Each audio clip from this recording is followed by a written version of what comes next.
When it comes to nature, one move by amateur conservationists is proving to be a misguided act of kindness. Wildlife experts tell us that we're on the eve of birthing season for deer and say they're getting a lot of calls concerning a natural behavior conducted by these deer. KRBC's Tobin Smith brings us more about this baby deer behavior and what you should do if you encounter one.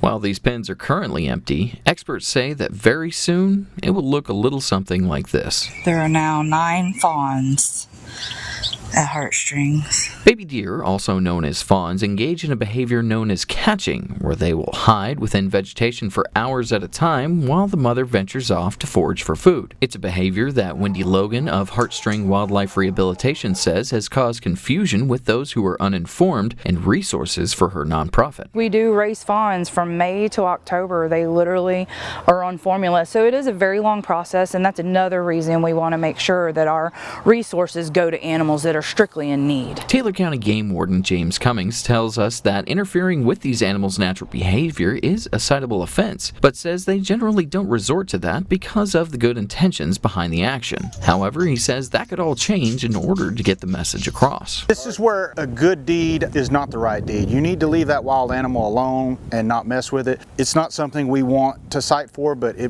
if it continues to uptick, because people can't leave wildlife alone, it will be something we're going to have to cite for. But how can you tell between normal behavior and an animal truly needing help? If they're laying flat out on their side, that is an obvious sign of distress. They should be kind of curled up with their legs under them, just kind of sleeping. A lot of baby animals do seek humans' help when they know that they need help. So if they do come up to you, or if they're baying, making a crying out sound, usually something's up and we need to take a look at the situation. Having the right information for the right situation. For BigCountryHomepage.com, I'm Tobin Smith.